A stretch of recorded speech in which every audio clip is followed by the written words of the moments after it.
s'il n'y en a pas, il ne faut pas le fabriquer. C'est pas grave, quoi. Un leader ne doit pas se forcer. Voilà. Alors, c'est toujours un mot assez facile. Je trouve que dès qu'il y a des résultats qui ne vont pas très très bien, dès que les choses ne vont pas très très bien, on dit oui, mais il n'y a pas de leader. Mais des leaders, ça veut tout et rien dire, parce qu'il y a des leaders de vestiaire, il y a des leaders de cantine, il y a des leaders d'après-match, il y a des leaders, voilà, il y a des leaders techniques, voilà, il y a plein de choses comme ça. Moi, je ne suis pas persuadé que ce soit si important que ça.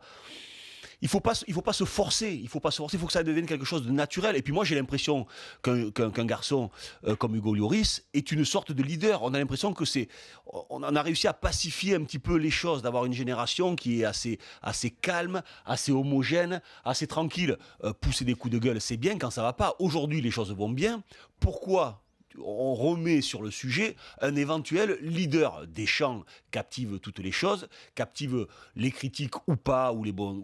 Et tu crois pas qu'il a besoin de relais sur le terrain? Si tu te projettes, grande compétition, dernier match, où là c'est important, Didier Deschamps il peut pas tout faire non plus. S'il y a besoin d'un recadrage tactique à un moment sur un joueur, c'est bien d'avoir un relais sur le terrain. J'ai fait 8 ans d'équipe de France. On Ouais. a toujours dit il y avait des relais, il y avait Didier Deschamps, il y avait Laurent Blanc, il y avait Marcel Desailly.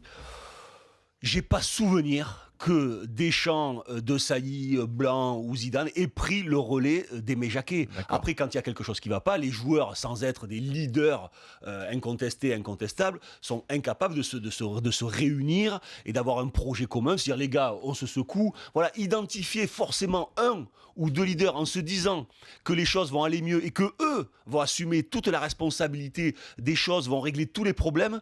Je ne pense pas que ce soit aussi simple que ça. D'accord. Voilà.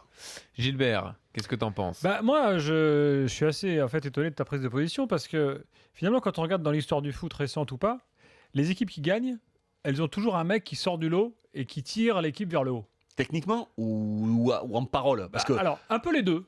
Bon, Cristiano, par exemple, sur le Portugal, pour la victoire la plus récente internationale.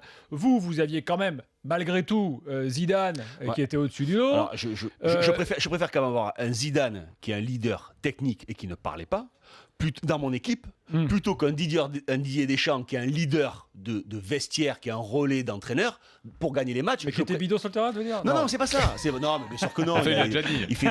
Mais il fait une carrière exceptionnelle. Ce que je veux te dire, c'est ce qui compte. Pour chambrer. Bien sûr. Ce qui compte, c'est le leader technique. C'est celui à qui tu vas pouvoir donner le ballon et qui va le transformer et qui va le bonifier. Là-dessus, je te rejoins. Mais après, malgré tout, un mec qui fait que piailler sur le terrain. Tu sais comment marche un groupe? Dans un groupe, oui, ça marche. un petit peu. Voilà, Un petit peu. T'as vécu...